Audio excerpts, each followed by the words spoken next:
Okay, before entering the room, I would look to see if there are any isolation precautions or any fall risk signs. And then I'm going to perform hand hygiene, assess the room for any environmental hazards, which there are none. Hi, my name is Bailey. I'm going to be your student nurse today. Could you go ahead and tell me your name? Priscilla Gonzalez, And your date of birth? 8/14/86. And do you know where you are? At the NEC, And do you know what today's date is? April 13th. Alright, so the patient is alert and orient times 3. She appears well groomed. Her body position is relaxed, and her facial expression is also relaxed. Are you in any pain today? No. Alrighty. If she was in pain, then I would go ahead and assess using the old cart system and assess the pain on a scale of 0 to 10. I'm going to go ahead and get a full set of vitals. They're all within normal range. The patient is making eye contact. Are you able to swallow? Patient has the ability to swallow. I'm going to go ahead and assess her pupils.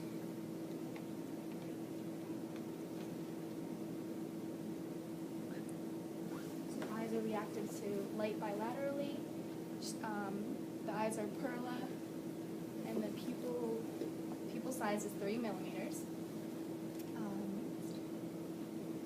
Can you feel this? Yes. Can you feel that? Yes. Alright, so the patient has sensation in all extremities. Their speech is clear, articulate, and logical. So I'm going to go ahead and listen to your lung sounds. First, anteriorly.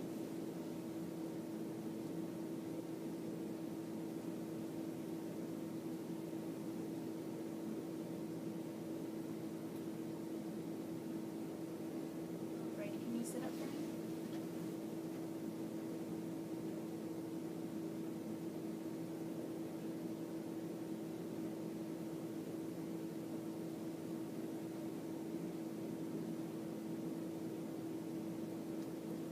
The lung sounds are clear bilaterally in the anterior and posterior thoraxes. Can you see your hands? There's no signs of cyanosis or clubbing, and capillary refill is less than 3 seconds. Could you go ahead and take a deep breath and cough for me? Alright. If there was any mucus with the cough, I would assess for the amount and the color. Go ahead and assess her respiratory rate. Your respiratory rate is about 18, and she is using minimal effort. Her skin is appropriate for the ethnic background. She has elastic turgor. The skin is warm and dry. There is no apparent breakdowns or lesions. The skin is intact. I'm going to go ahead and feel her radial pulses. They're equal in strength bilaterally, 2+. The posterior tibial pulses and the dorsalis pedis pulses. They're both equal in strength bilaterally, 2+. I'm going to assess for pretibial edema, which there is none. The temperature of the extremities is warm. I'm going to go ahead and listen to your heart. First with the diaphragm. So I'm going to listen to an aortic, pulmonic, Erb's point, tricuspid, and mitral. Then we use the valve.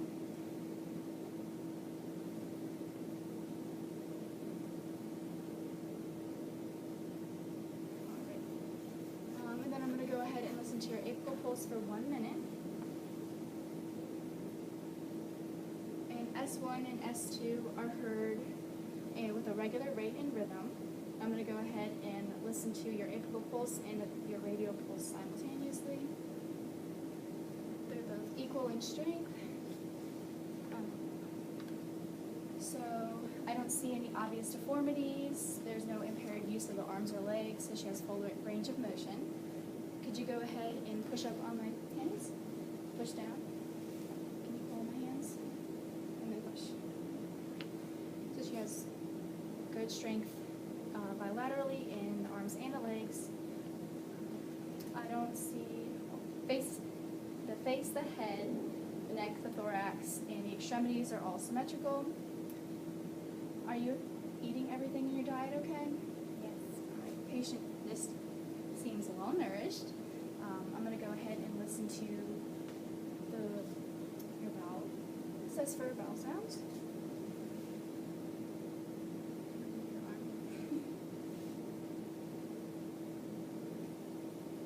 Vowel sounds are heard in all 4 quadrants.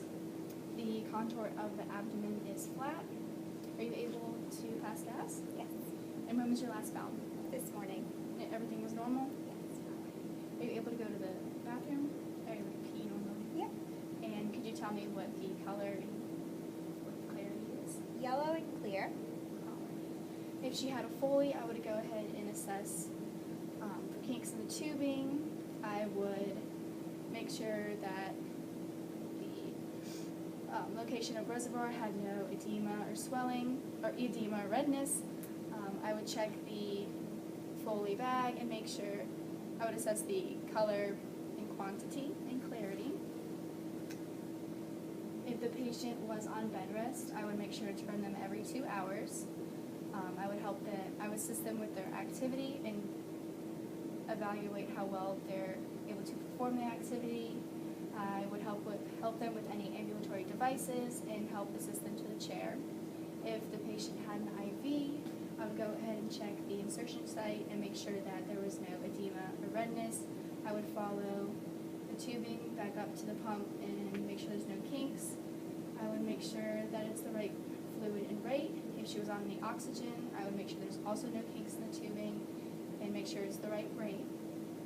If she had any SCDs, TEDs, or foot pumps, I would make sure that there was no abnormalities and that they were working properly. If she had any dressings, I would make sure that they were dry and intact. And if she had any drainage tubes, I would make sure that there was no redness or edema at the insertion site and make sure there's no kinks in the tubing. And I'm going to go ahead and put the bed in the lowest position. Going to make sure that the patient has the call bell in reach. Make sure that the brakes are locked and the side rails are up. And if there was any bed alarms, I'd make sure that they were working properly. I'm going to go ahead and perform hand hygiene and document my findings.